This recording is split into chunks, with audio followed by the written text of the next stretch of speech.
Namaste. Welcome, friends. Today, I'm excited to introduce you to two teachers who are also very dear friends and colleagues. I've known them for decades and really love them.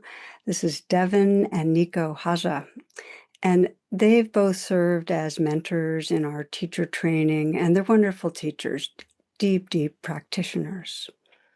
Some of you might know their earlier book. It's called How Not to Be a Hot Mess, a Buddhist survival guide for modern life. So now they've written a new one. It's called This Messy, Gorgeous Love, a Buddhist Guide to Lasting Partnership. And you'll sense that the common denominator here is an embracing of mess. So in that spirit, this book is really one of the most real books around for anyone wanting to deepen love in their relationships. And it conveys what these two have lived through together with so much honesty and insight and humor. It really makes clear how partnership is by nature challenging and humbling when we're paying attention. And also how partnership is one of the most powerful and rewarding domains of waking up our hearts. So in this conversation, we explore a range of juicy questions about what actually supports a deep and loving partnership. And that includes, when I say partnership, it could be intimate partner, also deep friendships, deep connections anywhere. How do we work with conflict and reactivity? How can our practice come alive in daily, everyday moments? And they bring a really open and fresh presence to sexuality, to the power of reflecting on impermanence, and so much more. So I really enjoyed this conversation and trust that you will too. Okay, so welcome, Devon, Nico. What a pleasure. Thank you so much, Tara. We're just delighted to be here with you. Yeah. So I've already introduced you. And just to say that, as I mentioned to you before we started, I was looking through at our emails around your wedding time. Um, my first question really is, when you got married, did you envision relationship as intrinsic to the spiritual path? I mean, did you have vows that were kind of committing to how it might serve the path? And was there a time after you got married that it just became so clear, okay, this is right at the center of things? I think it was at the center of things from our first date. So when we met, I was living at a Zen monastery. I'd been living there for 5 years. Devon had just moved to Colorado a couple hours away, and we met sort of randomly. And I remember from our first date having very personal, beautiful conversations about our spiritual paths and how they were similar and how they were different. And that conversation has been going now for almost 20 years. And then at our wedding, our vows that we took together, that we wrote ourselves, were let's be partners in awakening. Like I vow to be your partner in awakening. And that has felt like a kind of North Star ever since that ritual day. We had kind of a funny first conversation. We met through a mutual friend, and I remember sitting in the Zen monastery on the couch and getting to know Nico. And both of us were kind of like, we're not dating material. And for him, he said, I'm a monk. I'm committed to my Sangha. Of course, Zen monks can date, they can marry, but he said, I'm at this point of just really giving myself wholeheartedly to this community. And I loved that response because I said, as a Buddhist, I don't take refuge in you or any relationship. I take refuge in the triple gem. At like 27 years old, I was saying this. And it sounds so naive now to me, but I kind of love those younger selves that we were. We were both so on fire for the Dharma, so young. And I think, at least for me, that's what I recognized right away. Like, oh, here's a kindred spirit. Somebody who's not going to compromise, somebody who's as dedicated as I am to this path. And that's rare. And I really was grateful. I think I knew kind of from the beginning, like this could be good, this could go well. That's beautiful. And I hear what you're saying. Like when you really feel somebody's meeting you in the depth of love for waking up, that's it. And I was thinking about, because I was thinking of your wedding, I was thinking of when Jonathan and I got married, that we organized our vows, or the center of our vows was, may whatever arises, the challenges, all the intensity of it all, may it serve to awaken. And may our relationship be part of serving the larger awakening. And so my question to you is, it sounds like you shared this total commitment to waking up. And what was like an early experience of something that came up between you that actually, rubber hits road, where you really saw how we relate to this is intrinsic to the path? We might have different stories to tell, but what you're reminding me of is this was maybe our first year or two.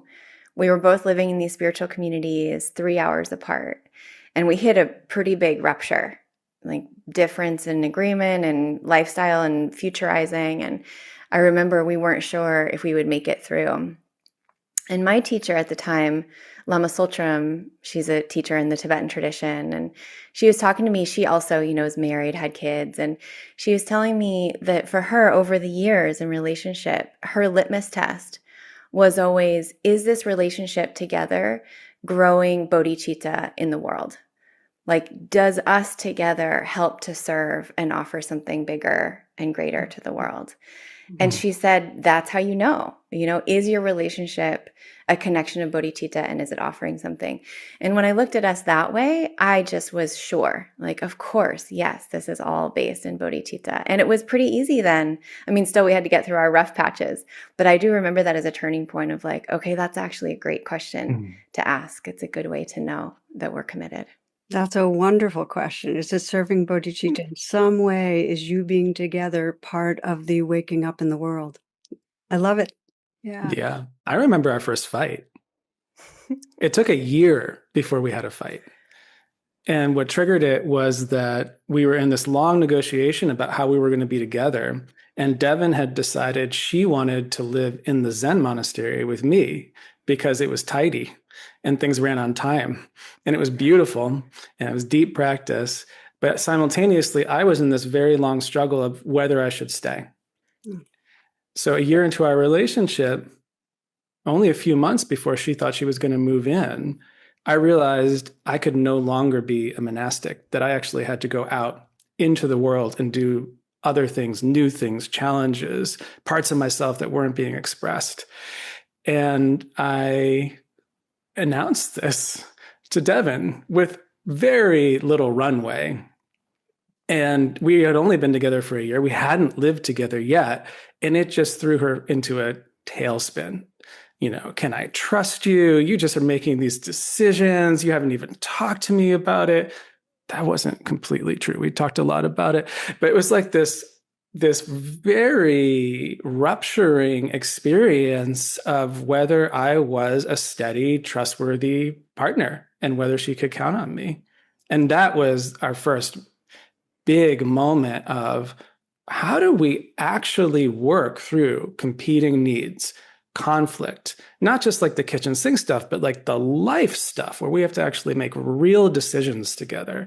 And for me, I think, like Devon was saying with the bodhicitta or the offering to others, it never seemed to me as somehow in conflict or with the spiritual path, but it was like, this is the path. Or in the moment, how do I make this the path, even if it feels really bad right now? That's actually a great story to remember, Seisan, because I remember the first many years of our relationship, I had that experience of like, whoa, we just made a really big decision, kind of, 180 kind of feel. And this was part of getting to know you, actually, was recognizing that I'm more kind of like plotting. I really like to look at all of the angles of a decision and think it out, maybe too long, and have, like, we went to Asia So here's one example. Nico proposed, and I said, it felt early to me, like, whoa, early. We had only been together for a couple years. And I said, sure, I guess. I think I'm going to marry you, but I want to go to Asia for 6 months first, as a kind of trial. And it was a good trial because his style of travel was like, spontaneous. Let's just go. We'll show up somewhere. We'll meet people. We'll see where we're going. And I was like, no, I want to plan. We're going to Pulahari to study Tibetan language and philosophy. And then we're going to go to all these, I wanted to have it all planned out. And I remember those turning points, even traveling together, where I kind of felt like taken aback and worried. It was a trust issue. And then coming to realize, like, this is just a different style of decision making. It's a different style of living. It's a different pace. And how do I learn? How do I come to appreciate that? Because our trip was different because we were mixing this like planning and all this spontaneity. And I think that's been one of the kind of key pieces for us is this curiosity about our difference. And then for me, certainly being like, oh, there's another way to do it. Like, how interesting. This isn't about not being trustworthy. This is just a different way to be in the world. And I've always been really interested in, like, let's try that out. It's scary, but let's try it out. So meeting each other in the middle there. Well, I think what you're starting to name now, and this is a takeaway for all of us listening, is that difference, even a conflict in needs, doesn't mean something's wrong. It just means it's an invitation to deepen attention with curiosity, to see, then you can find where there's some flex. So let me ask you this, because there have been times where, for each of you in your stories, sometimes for both, where there's a really deep triggering. Definitely. There's really some real fear, feelings of out of control. And you get to see your nervous system in its full regalia. What have you learned about each other's nervous system and how to work with that? And I'd like to hear from each of you what you've learned about the other person's way of getting freaked out and then coming back. Nico, you should tell the van story, maybe. Oh my goodness. Okay. When we came out of our 3-year retreat, which is maybe something else we should talk about during our time together here, we did a 3-year meditation retreat. And when we finished that 3-year meditation retreat in the summer of 2023, we bought a van it was an RV, it was like a small Class B RV with a bed in the back and a sink and a stove and things. And it was beautiful. It was brand new. It was custom made, like these wood cabinets, and everything was in exactly the right place. And we were so excited for this van. And we drove it to Canada, where a donor had offered us land to build a retreat center on Salt Spring Island. And so we get on the ferry in the van, we get off the ferry in the van, we start driving with the GPS to these bizarre coordinates that we can't quite understand where they are. And the first thing that happens is that we're going straight up this mountain. And it is rocky and it is washboard and like, olive oil bottles are falling out of the cabinets and everything is shaking and going and the wheels are spinning and they're not getting traction. We're going up this dirt road and Devon is saying, slow down, you have to slow down. And I'm saying, I'm driving. I'm saying, if I slow down, we will go backwards. Like we have to go fast up the hill. So I'm slamming the gas and she is feeling really afraid and I'm being really reassuring. And I have this confidence, like, we're going to get up this mountain. It's going to be completely fine. So we get up the mountain, we get down the mountain, the other side. And I'm like, see, everything is okay. No problem. Hand on the knee. We're reconnecting. It's very good. Then we get down to where the land is supposed to be, following GPS, and we dead end at a cliff over the ocean. And there's nowhere to turn around because the van is big. The van is long. And so there's a kind of sloping rock face to our right, and then there's the ocean dropping off a cliff to the left. And I say to Devon, just like the mountain, I'm going to just swing a K-turn up this rock face and then come back down, and then we're going to drive out of here because I couldn't figure out how to reverse it because the tires were just spinning and I couldn't go to the left and I couldn't go to the right. And she said, you cannot do that. Physics will not allow that. And I said, I've got this. And I drove up the rock face. And then, of course, we slid in one of the most horrifying moments of our marriage. We slid down the rock face, and then half of our van went off the cliff. The back tires went off the cliff. We shuddered, we shook. There was this whole moment where the van found its stability, did not fall 20 feet into the deep ocean. And then we were just there, right? So I don't know what I learned about Devon's nervous system in that moment, except that if you push her far enough, she will definitely get pissed. Right? Like patience, patience, patience, patience, patience, patience, more patience, extending more trust. But then there's that moment of like the rupture of trust. She is not like this cool Buddhist teacher who just takes a deep breath and is like, it's okay, honey, you tried your best. But what she actually did, which I thought was very, very smart, I have to say, we did okay in this moment, because the first thing I said was, that was my fault. That was a terrible move. Completely. And she was rather upset with me. And I was like, you're right. Absolutely. 100%. There is no way that I can defend what I just did. I will never defend what I just did. And she walked out of the van and she said, deal with this. I'm going to go find the land. I hope when I get back, the van will not be hanging off a cliff. And she left.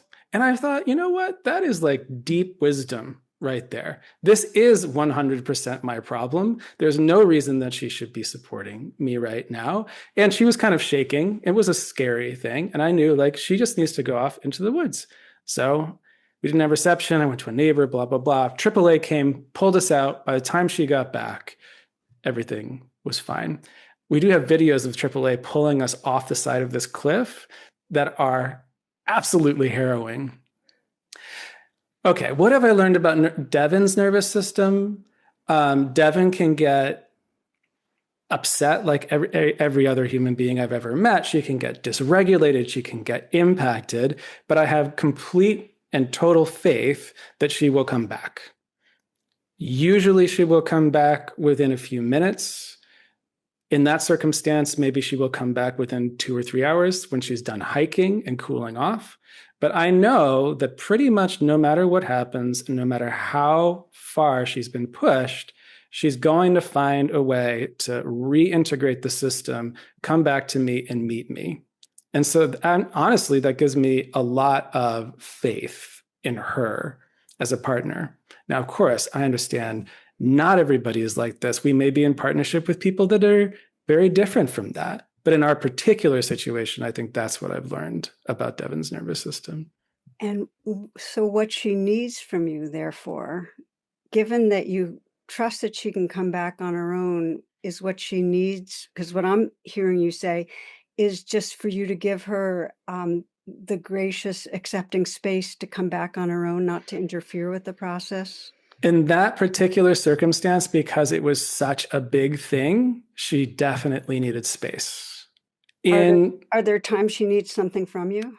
Absolutely. Usually, when it's not such a big rupture, what she needs from me is to hang with her while she's regulating. She wants to co-regulate with me. And my role is to, even though sometimes I'm the one who wants space and needs space, and I tend to regulate more easily by walking away, my role is to be like, okay, I'm going to stay in it.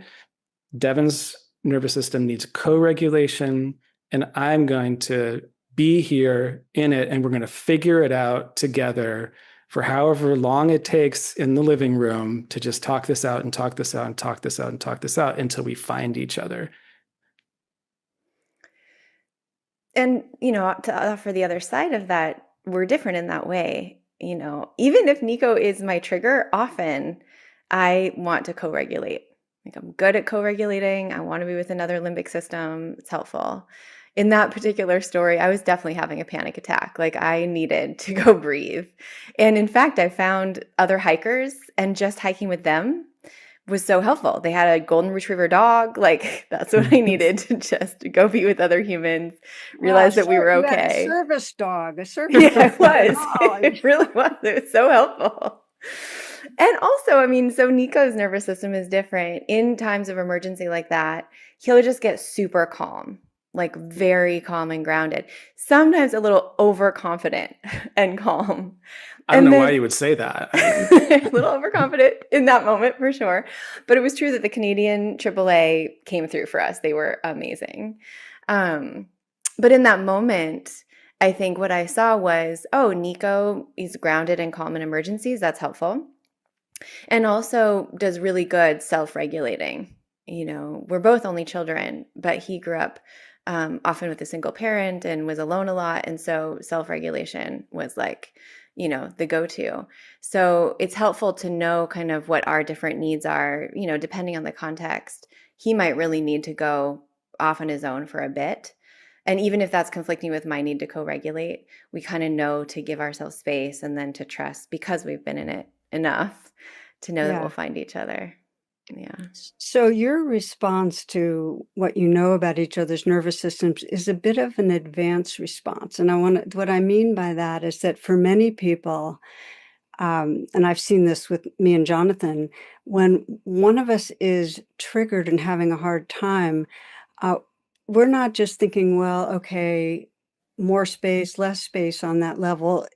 We go into a lot of the much more neurotic responses, which is, I want to fix you. I want to problem, you know, or, you know, it could be too quickly trying to reframe it positively. Well, this isn't really that bad. You know, I'm naming all that because people listening to you might say, wow, co-regulating or regulating on your own. I don't always get there.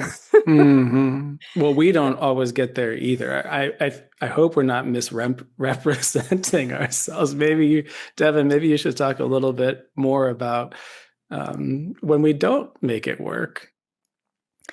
Well, the subtitle of this book was originally going to be, you know, Buddhist Guide to Lasting Partnership, like how not to lose yourself or fix the other person. You know, this kind of middle way in terms of understanding what do I need? What do they need? And so I think a lot of it is just, and we talk about this is from the Satipatthana Sutta, the teachings on mindfulness. Usually the suttas are offering, you know, be mindful internally, know what's happening inside you, be mindful externally, know the other person, how's that happening for them, and then to know the context, both the internal and the external, which we call kind of a third space listening, like to the relationship itself. And so in your example, Tara, I think so much of it is about understanding our own triggers. You know, when I'm nervous or when, you know, it's hard for me that Nico's having a hard time, I'm going to want to fix him, you know, like just get better so that I can feel okay.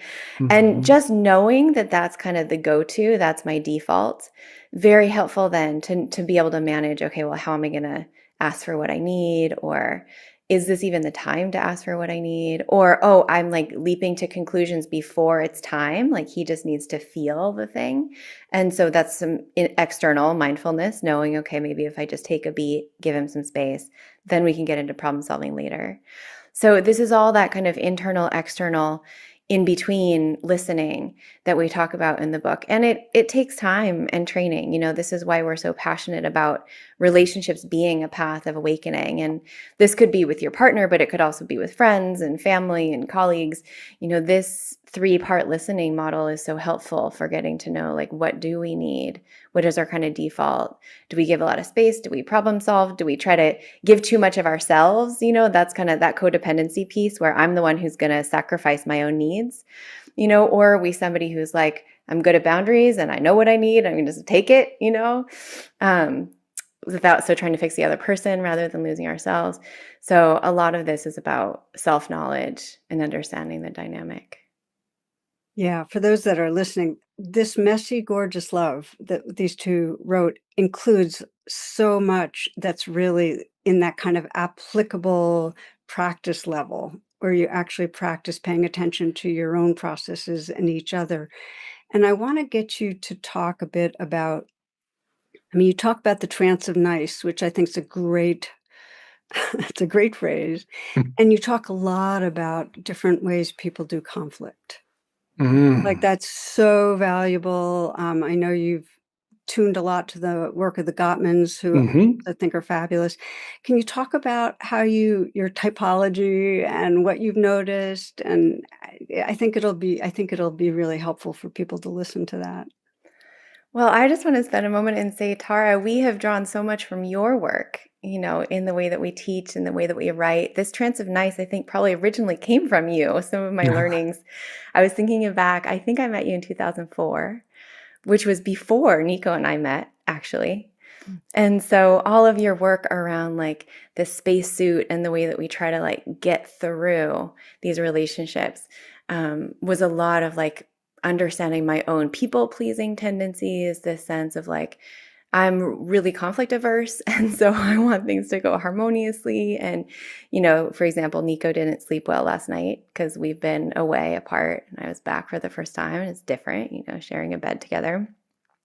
And when he's wakes up and is dysregulated because hasn't slept well, I'm dysregulated. Like I have a hard time with that. And so I watched myself this morning start to go into the trance of nice, of like, what do you need? Can I make you coffee? Can I help you? Let's just make this okay. But because I know that he needs space, I was also able to like kind of pause and like let him go to the gym, have some time on his own. So all of this to say, there are these three types. We talk about three types of conflict. And so first type we call the Dodgers. This does come from the work of John and Julie Gottman. Dodger's a little bit like people pleaser. I think I have a little bit of this dodging energy in myself. Often they're just rather get out of the room, so not into talking about the conflict. There might be elephants in the room that simmer for a long, long time and just don't really want to get into it. I mean, the beauty, each type has a weakness and a beauty, but the beauty of Dodgers is that things are pretty peaceful a lot, like you don't have to worry about big ruptures because they can go for a long, long time, just kind of smooth sailing. The second type we call diplomats. And these are the type that really like to talk it out. They've probably done some nonviolent communication training. They've maybe done a lot of like mindfulness, communication, listening and speaking practice, maybe some diamond approach, insight dialogue. And so they'll just talk till the cows come home, which you can see. I mean, there's a lot of strength in that, a lot of skill and negotiation, and also can take a lot of time and energy. And then the third type we call volcanoes. Those are the type that just explode. They're not worried about conflict. They'll just get right into it. They rupture well. We call it rupturing like a pro. Like they'll just go for it. And there's something clean and kind of cathartic about that style. But then for people who have that style of conflict, it's really helpful to learn how to apologize, how to forgive pretty quickly. And just to say, like, we can know our conflict style in different relationships. So Nico and I are both volcanoes with each other. And you probably, when you read the book, you can tell because we talk a lot about these big ruptures. But we're also pretty good at getting over things quick. But then in a lot of my friendships, for example, I'm more of a dodger. So that's kind of that internal listening, is understanding, okay, how do these conflict styles or personality types come out in different contexts? And then how do we dance with them? So, according to the research, it's more common to have mismatches. I mean, you two are both volcanic with each other, but the whole thing of pursuer and avoider, that's Yes. more common than you guys are a little uncommon in that, and then getting trapped in the cycle. Yeah. I know if I had to describe Jonathan and I, we actually, when we teach workshops, I'll be grabbing at his hair, trying to grab at him, and he'll be kind of like racing off, and we kind of model it out. And, because I'm more of the pursuer, the diplomat, I've been trained, I can talk things out. But the downside of the diplomat is often not full emotional honesty. You can Right. do a lot of talking, but you don't always get down. And he's more of the dodger, very spacious and accepting, but not really wanting to go, like he gets like a deer in the headlights when I say we need to talk, kind of thing. So that I'd really be curious how you would guide people when they start seeing some of those more locked in cycles, because you can Right. And it's not a problem if you can be flexible, but how do you get flexible? That's a great question. I think from my perspective, maybe the first step is to allow that your style doesn't need to change. So if you are a Dodger, embrace being a Dodger. If your partner is a volcano, embrace them being a volcano, always within reason. So there's this other piece around volcanoes and Dodgers and all these, like, there have to be boundaries. There's things that you just can't say. So when Devon and I say we're volcanoes, it means we can get loud, we can get passionate, but we're not tearing each other down, and we're not saying things that we can't take back later. Or in the rare instances where we are, then we have to have a whole process around that because we had a really big explosion. So we're not saying for somebody like a volcano that anything goes, but we're saying within the boundaries, the accepted boundaries that you have established in the relationship, it's great if you are a Dodger and your partner is a volcano. The first step is just to acknowledge that. Mm-hmm. I don't need to not be a Dodger, right? I don't need to not be a diplomat. That is not the difficulty. And so much tension falls away when we can allow ourselves to have the style that we actually genuinely inhabit, and then let our partner be what they are, right? Maybe if you're a Dodger, you don't really love the whole volcanic thing, but this is what you got. And they're probably not going to just become a diplomat overnight. Second piece is that Wait. Let me just stay with that first piece for a moment. So I want to yes, say, okay, so here I am, the volcano, and I can get, you know, I can be more, I have volcanic in me. Even as a diplomat, when I go at it with Jonathan, it's scary for him. right. So it's very hard for him to accept that what he experiences as aggression. So, Yeah. so how do you get the Dodger to say it's okay if you're volcanic, or what, if the way the other person is experienced, and this is from early on in their lives, as actually threatening.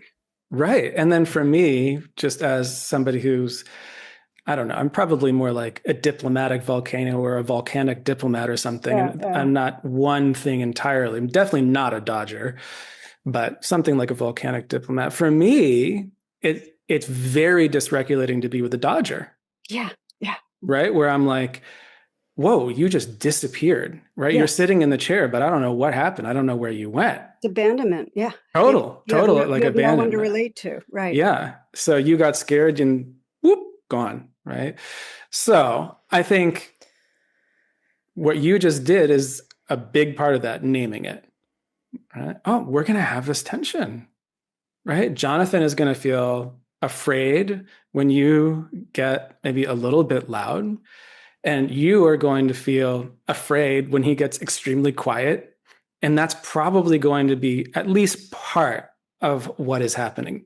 So the whole first chapter of the book is called Relationships Are Rough. Mm. That is a thread that moves through all of our work. When you can acknowledge that this relationship is bound to be filled with tension, sticking points, rough spots, difficulty. Well, the Gottmans say when you get married, you inherit a host of problems that never go away, right? You are going to have this difficulty. The Dodger is going to have that difficulty. The volcano is going to have that difficulty. There is this tension that is in the air. So, like, we need, first of all, to like allow it, name it, let it be here. Let the Dodger get freaked out in the way they get freaked out. Let the volcano get freaked out in the way that they get freaked out. And if we can take off the extra interpretation around, like, well, you shouldn't be raising your voice right now, or you shouldn't need to walk around the block. We should just be able to stay in this. If we can drop some of that, we have more contact, right? More availability, I think. And I'll just say one thing that was really fun about writing this book was really offering practices. so that tangible ways that you can kind of train these skills. And so I think the first chapter, we talk about the checking in. So simple, so simple. And we love the check-in. I mean, I've loved check-ins for years, but it really is a little bit more structured, formal way of being together. And again, this could be any relationship where you just agree, you could set a timer, even just 5 minutes of like sharing what's up. And it could go to very deep, really what's in your heart, what's the deepest thing. But it could also just be like, well, here's what I'm thinking about, my to-do list, and this is how I'm feeling today. Before we started recording, the three of us kind of did a little mini check-in together. There's something regulating about just naming.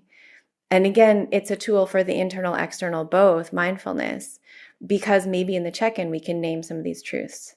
Yeah. Like, oh, I'm dodging, or I'm kind of volcanic. And it can be around the relationship, but it could also just be the mood that we're in. And that's helpful just to name, like we're saying. So check-in, very helpful. And then in later chapters, we do rain. We teach rain, which we know you're a huge proponent of rain, Tara, like recognize, allow, investigate, and nurture as a way to be naming for ourselves, if something is up. Could be something difficult, but also rain is so great to do when there's a positive feeling. You can do rain on our connection or love or appreciation or gratitude.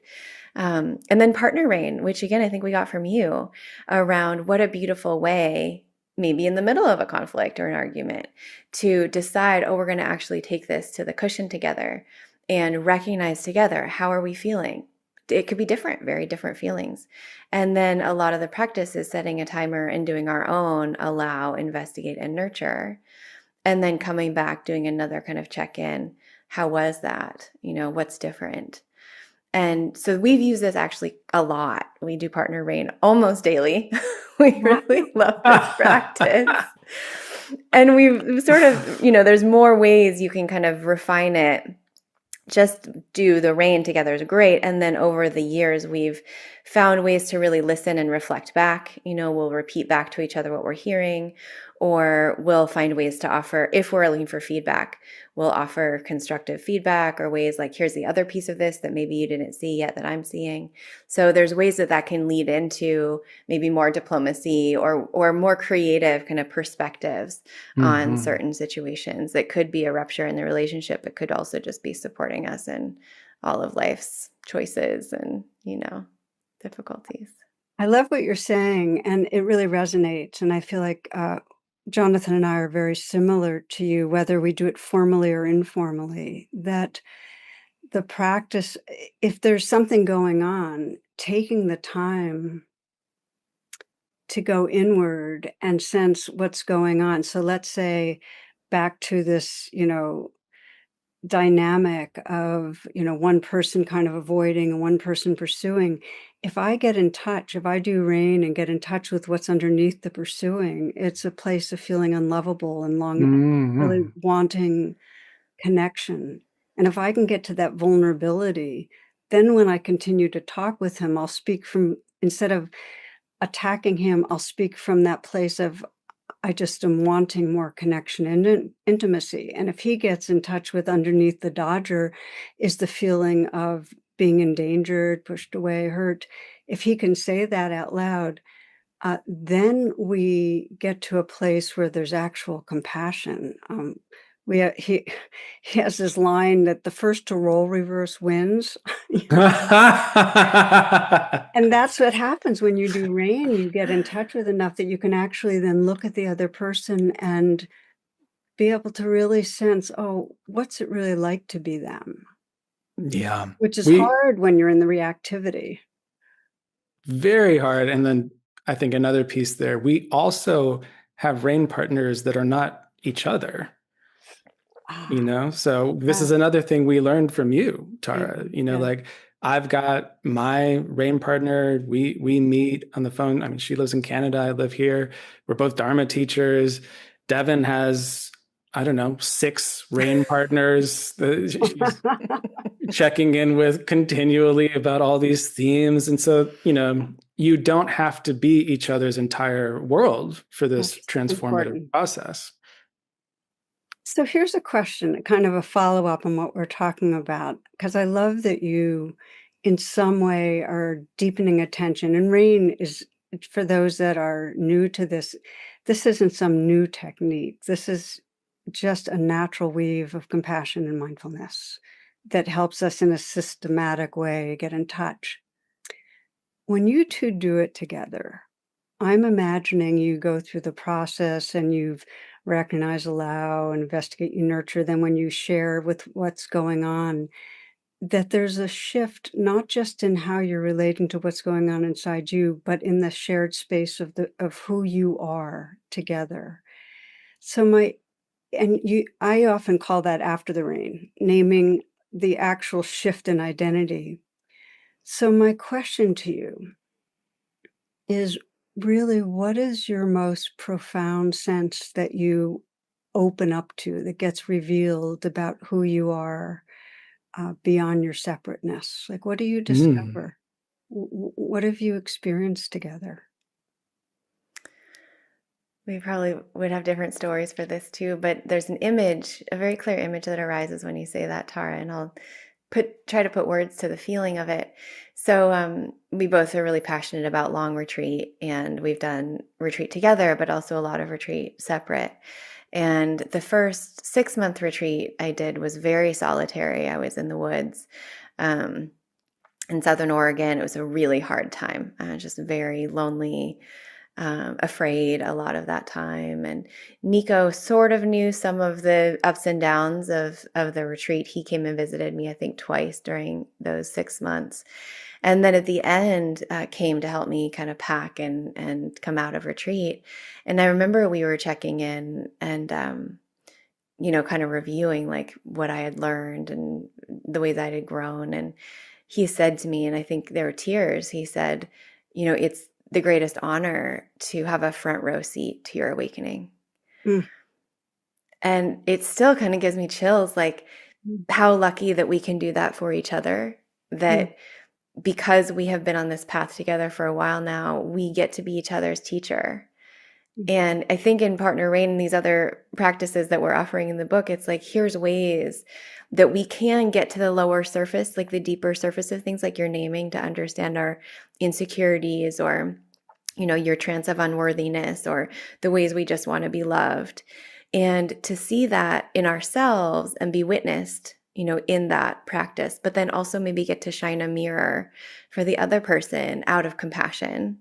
We don't always get this right. Sometimes this can feel like the sword of wisdom. That's also been a refinement. And how do we shine this in a way that feels compassionate? But what a gift to be able to give that to another person, because it's framed with bodhicitta and it's in this sense of mutual waking up. And gosh, don't we want to know all those edges and the shadows and see how we're coming across and, all the stuck places. And I do think that we've been able to do that for each other. So maybe hard to generalize. I do know, though, for me, it is a lot about that feeling lovable, feeling worthy, feeling like I'm going to be okay, even if I messed up, kind of leaning into imperfection. And, I think Nico over the years has been trained well by me in how to say that. His default, I would say, is more on the wisdom side of things, like seeing clearly. And so I appreciate that kind of cutting through, and this sense of, for me, I can better hear that cutting through, that wisdom, if it's held in this, oh, I feel you, I care about you, like I care about this suffering first.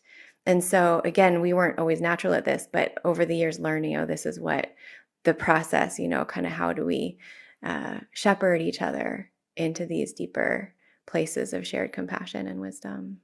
mm. Thank you. Nico, how would you describe for yourself what's the kind of deepest Mhm. experience of who you are together? I think the first thing I need to say is that the first time that I visited Devon in her cabin, I said precisely the wrong thing That's true. That's true. with as much passion and confidence as I possibly could, fully believing that it was the right thing to say. And that rupture lasted for many weeks because we didn't have a chance to repair it before we came back. I mean, Devon essentially had to do her own repair alone in the cabin because I was in graduate school, far, far away. I had to do my own repair while being very busy writing papers that nobody would ever read. So, just to say, we have so many moments where we do not get it right. We do not say the right thing. We do not follow our own principles that we are laying out in this book. We are messy. We have all kinds of difficulties. We tend to be immature sometimes. It's just kind of, am I allowed to say shit show on this podcast? It's kind of a shit show being in relationship long term with the complexities of life, the complexities of personalities, old hurts, all kinds of things. So that one thing. And then for me, the biggest transformation that has happened over years of doing this is that I have learned that I don't need so much personal space and that actually I can co-regulate. I used to be somebody who needed, an hour or two alone every day just to feel like I was a functioning human being who could be with other people. And through this process of practicing together, verbally practicing together, sitting together in rain, and hearing each other deeply in this way, that is sort of release for me. I love to spend time alone, but I don't have this gripping need that if I don't spend time alone, I'm not going to be okay. And that's true with Devon, but it's also true with everybody. Like I can be around other people and feel like I'm regulating with them. I'm part of things. So it's been a very deeply healing process for me. And a lot of that has come straight out of doing partner rain together. Mm-hmm. The takeaway for me is that in the process of relating, you've become intrinsically more flexible, which is freedom. Definitely. Which is freedom. And we all come in with all sorts of patterns and preferences, but to the degree that there's more space around them, we're more free. So, yeah. Well, and I just want to add that it's also based in so much acceptance. Like Nico's saying, like we have to also just be okay with this might always be hard, and we might not get it right. And I love quoting Carl Rogers, who said, the curious paradox is that as soon as we accept ourselves, then we can change. So, and we write about this in the book. It's like that middle way, actually, the Buddha was all about the middle way. It's the middle way of accepting myself as I am right now and accepting Nico as he is right now. And also, like you're saying, there's then a spaciousness within that allowing, is built into rain, so that we can learn. And it does lead to more flexibility. But that's a tricky paradox, is like, how do I be okay if it doesn't? Like probably we'll get more flexible and better at this together. And if we don't, like, how do we do that still, assuming that relationships are rough ongoingly. So it's always a both and, I think. Yeah, I wonder as I'm listening, we're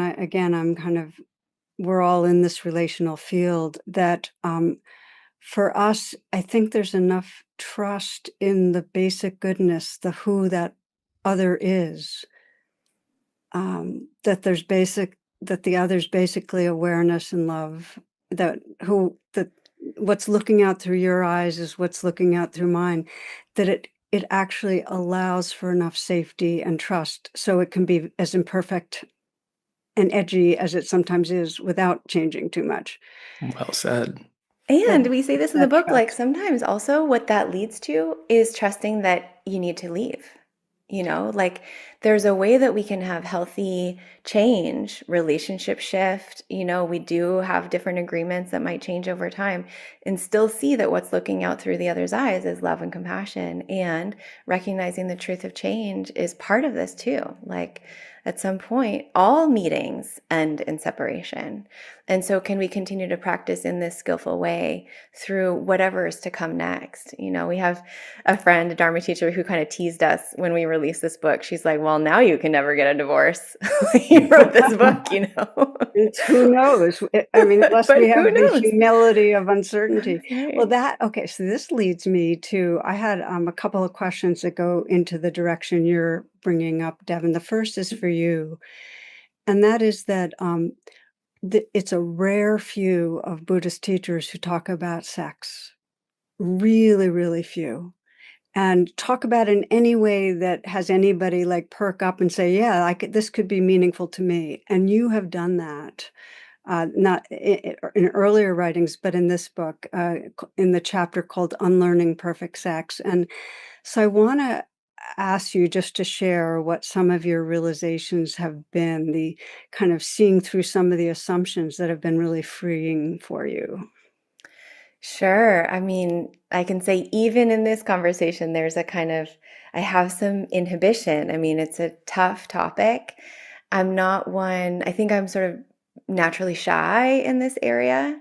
I have a lot of curiosity, but I'm not one who's like wanting to, be public about sex all the time. So it was a challenge in the first book to write that chapter. And then we had some podcasts where we had to talk about sex. And now here it is again. Well, thank you for naming it, because it was hard to even ask the question. Yeah, that's right. We all have to get up against our edges. It's like, oh, it's hard and it's personal. And so I understand why there isn't actually a huge lexicon of teachings on sex. And yet, I do think if we're being honest about a path of awakening, our life is our practice. Every part of our life and all of our relationships are for waking up.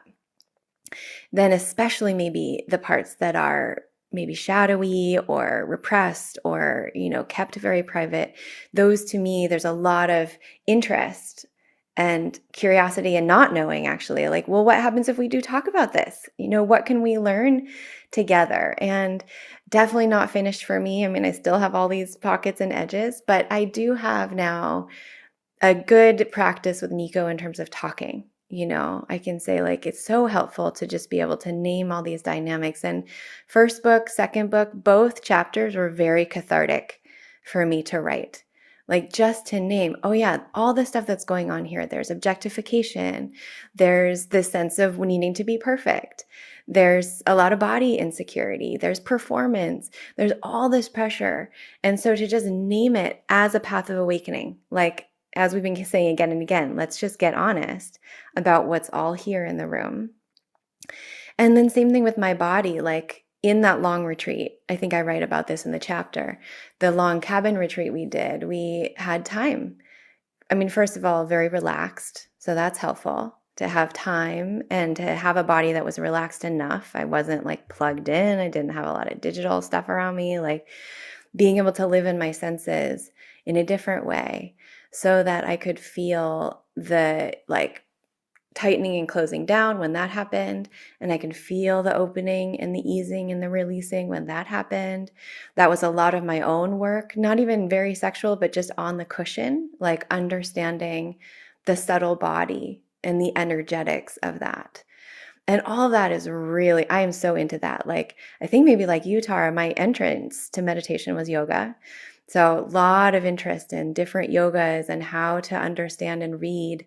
It's like a new language, the way the energy is moved through the channels. And because we were in a Tibetan retreat, it's very helpful. We had Rinpoches who were helping teach us this particular map of the energetics. And traditionally that involves sexual energy too. Sexual energy in its most pure form in Tantra is about liberation. It's about release. And so it was very healing for me to lean into that as a liberative practice, because so much of my cultural background and my fear and shyness was like, my body's not okay. This is a scary thing. I can't talk about it. Like, just got to get through it. And, there was a lot of those layers that I had to kind of work through in order to realize, just like every other part of us just wants to be loved and okay, here's a way that we can love this and be open about it and then see what frees up what's, able in this relational space to get more free. And that's ongoing. Like, I don't know if that ever has an end, but it certainly has been such a delight, really, and an honor to get to do that on my own, and then also with a partner who's equally curious and not looking for perfection. So helpful. So helpful. Well, I really want to encourage, again, people to read this because you invite an inquiry into assumptions that most of us hold that actually keep us from living and loving fully. How pervasive body shame is. Mm-hmm. You can't have a culture that objectifies bodies and has certain ideas of perfection and not have a huge majority of people with body shame. And how does that affect sexuality? Big time, big That's time. right. And you talk about performance, all these ideas of how what we're supposed to want or not want, and how we're supposed to engage, and how it's never perfect or right, and how to like really be okay with that. And I really love the way you get into power. I mean, I think that's such a unfaced, unseen element of how we relate to power, and not open to the actual play of power dynamics in sex. So again, I mean, I'm going to invite readers to go for it because I feel like it's very, very, very valuable and useful for most people. And Nico, my question for you is actually kind of related because one of the realizations that Devon has is really how sexuality is always changing. And Yeah. in a bigger way, life is always changing. And you have a gorgeous chapter on death is the mother of beauty. And I just want you to give us a little bit of a taste from there. Sure. That phrase, death is the mother of beauty, comes from a Wallace Stevens poem that I've always loved since I read it in high school. And his perspective is that the impermanence, the passingness of everything is what imbues it with its poignancy and its beauty, and what wakes us up to what is actually here. And so if we apply that perspective to our partnership, if we really let it land for us that we don't know how much time we have together, like really let that land, then whether or not your partner did the dishes, or whether they got the oil changed on the car, or whether they said the right thing at the right time becomes much, much less important. And there's this kind of preciousness of the opportunity to be together, the connection that you do have, the very imperfect, complicated, sort of uncontrollable thing that you are in becomes the potential for awakening itself. And it's like there's something about just letting yourself know, I don't know how much time I have. It really wakes you up to what you've got.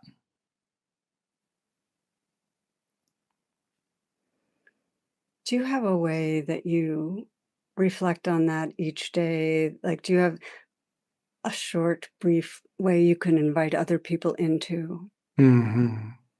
It's that phrase for me. I don't know how much time I have. Yeah. I don't know how much time we have. So what do I want to do with this? I'm going slow here because I feel like if we can take that in, we'll be way more awake. So thank you. Yeah. So, oh my gosh, I'm just looking at time because there's a bunch of stuff I wanted to do. One of the things you talk about, both of you, that or I don't remember which one wrote this, but about how deep our conditioning is to achieve, to progress, to get somewhere. And we can do it with our relationships too. What's our edge? What are we working on? And it overrides what's probably, I remember when I wrote my list of what I was looking for in a partner, in a relationship, the top thing I wrote was fun. That was my number one. That was before spiritual awakening, by the way. So just talk about this, the serious business of fun as you describe it. Yeah, this is great, Tara, because again, it's so fun to see you. I have all these touch points of our conversations over the years, and I remember this specifically. I was in a hammock, actually also in Madison. This was when we lived here a decade ago. Nico was doing his PhD, very intense time in our lives. I was teaching MBSR and just kind of getting started as a Dharma teacher. And we were both so tired. And I think there was just like that, when you're so exhausted and your lives are hard, there's this underlying tension that just was kind of running through. I think we had that for a couple of years. We were just like trying to do the thing. And I remember talking to you, Tara, and being like, this is hard. We're very busy. And you told me you and Jonathan had just made a vow to schedule fun. That was my assignment. That was my homework, that we had to actually like be real about putting it on the calendar. Like, when's our vacation? Or even just going out to dinner together, going to see a movie, like bring in the fun. And it's a touchstone still for us. Like, I think this chapter was born then because we're still working on it. I mean, it's very easy to get serious and super busy. Yes. And it's so fun. I just was talking to La Sarmiento, our mutual friend and colleague, and they're coming to teach with us this summer. And they're like, the only thing I want to teach this summer is fun. Like, let's bring bubbles and let's sing with the ukulele, like let's sing some Dharma songs. And I really think the death as our teacher, definitely, and also fun as our teacher. Like, how do we live a life of necessary joy, especially given the world as it is, and especially given the fleeting nature of what we have won't last? So we're trying to take this seriously. We are putting things on the calendar. Nico, maybe you want to talk about being a DJ. We're constantly like, what's our next thing that's actually not in our Buddhist community, but outside, in a totally different way. So I'll just say it's been really fun to come home in the last 24 hours and hear Nico in his like DJ setup, just music pumping. Like, this is a new thing for us. But Nico has a secret identity as a DJ. No, you Now outed it's not me. so secret. Well, it's not secret anymore. You and your 20,000 closest friends. Yeah. Well, there's a reason it needs to be on purpose. So we just get habituated. It's like that whole thing of consciousness being like a flashlight versus a lantern. We are so fixated in narrow, busy ways. And when you start doing more lantern consciousness, it happens more spontaneously. Fun happens, but we basically, rule it out for a lot of the time. So I love your ruling it in. And I can't not ask you this one. Part of what keeps us narrow is technology. Oh my goodness. And, we know it. Okay, so we all know the addiction is, the distraction, how it just takes over our attention. How do you two work with it, and what do you recommend? Yeah. We work with it. I mean, that's the first thing. It's not that we've solved this and we're done. It's that we are continually working with it. And yesterday, during our check-in, I was telling Devon that for quite a while, I had gotten good at putting my email responder on for 2 or 3 days a week and staying off my apps and pretty much everything except texting and phone calls. And that somewhere along the way, I lost that. And now for the last several months, I'm just on all the time. And one of my aspirations starting this weekend is to go back to that 2 days a week where I'm pretty much off, like offline, not completely offline, but much, much more offline, not checking my email, not doing work things, not in touch with people except through phone and chat, like my closest friends and family. So just reestablishing that again and again and again. For me, it's not always Saturday and Sunday because I'm a Buddhist teacher. I have all kinds of strange things going on the weekends. That means, okay, maybe it's going to be Tuesday and Wednesday this week for me, but it's going to be two days a week. And then the other thing, this is really strange, but I'm on Instagram a lot. We are on Instagram. We're always posting on Instagram because we want to get the message out to people, what we're talking about. But I don't have Instagram on my phone. I won't have it on my phone. So I actually was hanging out with DJs the other day and I wanted to follow this guy on Instagram and I gave him my phone to, like put his name in so I could follow him. And he was like, "You're on your browser. What, why this is terrible. This doesn't work at all." And I said, "That's the point. It's so unpleasant to do it this way that it stops me from continually looking. If I have the app, I'm on it all the time. And so I need these little friction points, right? So what tech companies are doing is making everything frictionless. So we just get into it, into it, into it, into it. So I need to reintroduce friction, whether it's putting my email responder on or not having Instagram on my phone or whatever it is.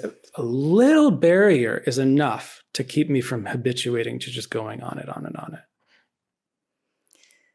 I love that. These are great questions, Tara, because it feels like as you're talking, I'm thinking about this as a relationship, right? If I'm in relationship with my phone and my computer, which is true, then I need to be internally mindful of what's happening to me with these devices. And I pretty much know my external mindfulness is that they're designed to be addictive. They want me all the time, right? So just knowing that it's a relational mindfulness practice and that I have to learn how to set really healthy boundaries, like Nico's talking about. These are all the ways that we can be in healthy boundaries. But for me, it comes back to Lama Tsultrim's question about, is this relationship creating bodhicitta in the world? And I do, in my best moments, when I'm like micro dosing Instagram and when I'm on email just long enough to like get it done, and then I close my computer, I do have that sense of these are very powerful tools for connection. And I think, at least for us, but many people, these relationships changed when COVID hit, right? We all started Zooming a ton. I mean, some of us already were through the mindfulness meditation teacher training program and all this. We were on Zoom, but now it's like Dharma became very accessible through technology, and we were able to teach in our van in all of these different places around the country. And what a beautiful thing that people can access, from all over the place. And I mean, I really hope that our Instagram posts are helping people. It's been fun to make little videos about these relationship pieces. So I think for me, if I can keep it based in that kind of bodhicitta, and really be mindful, like it's really like a minute for me. If I can scroll for a minute on Instagram and rejoice in people's, their kids and like the videos I have of surfing and trees, then I'm like, great, that was a little hit of joy. And now I'm done and I'm closing it down. So being honest about that, like when is it no longer bodhicitta and it's just craving and addiction but I was talking to a student recently about this. She's like, it's just like sugar. We have to eat. We're constantly in relationship with food. And yet, how do we kind of feel that boundary of like, how much is enough? And then do we stop? And that's the same thing with these. We're always in relationship with our email. So to me, it's not all or nothing. It's like this middle way of how do we stay rooted in bodhicitta and be very honest about when it tips over. I really appreciate both of your wisdom on this because it's not a good bad with technology. It's how is this serving? And which brings, you started this way, and I think we're closing this way, that the deep inquiry in any moment is how might this serve more love? Yes. How might this serve more love? And so maybe in that spirit, if there's any final message for anyone that wants to grow love in their life, that's listening right now, any reminder that you feel like you'd like to leave people with? I would like to leave people with the reminder that if you are struggling in your partnership, it is not your fault. It does not mean that something is wrong. It does not mean that you are broken or that your partnership is broken. It is actually a natural part of deep intimacy over a long period. And it's in some, and it can be good news. It can be a way to deepen your own love and your own awakened heart. I just want to go slow because hear ye, hear ye. You know, really, we so quickly think something's our fault, and it blocks us from how it can be a portal to waking up. So thank you. Devon. Yeah, there's this deep teaching in Dharma around that same alchemy that Nico's naming, that we actually use our dukkha or our suffering to create deeper trust and deeper love. And it's an important turn, that's a lot. I think our main message in this book is like, don't shy away from the dukkha because it has deep teaching and the capacity, the potential for more compassion, more equanimity, which I would say are two qualities we really need in the world now, are right there. So we do some of these meditations. I've been guiding lately I love doing this meditation where you really take your person, if it's your partner, a loved one, or a friend, and you really hold them in a lot of wisdom. You imagine them, all of the ways you know them, the ways you love them, but also their challenges and the ways that they get triggered and, are difficult humans sometimes. And you hold that with so much love and respect. Like, I see you fully, and you're my person, and I'm with you in it. Just the same way we would want to be held with compassion and equanimity.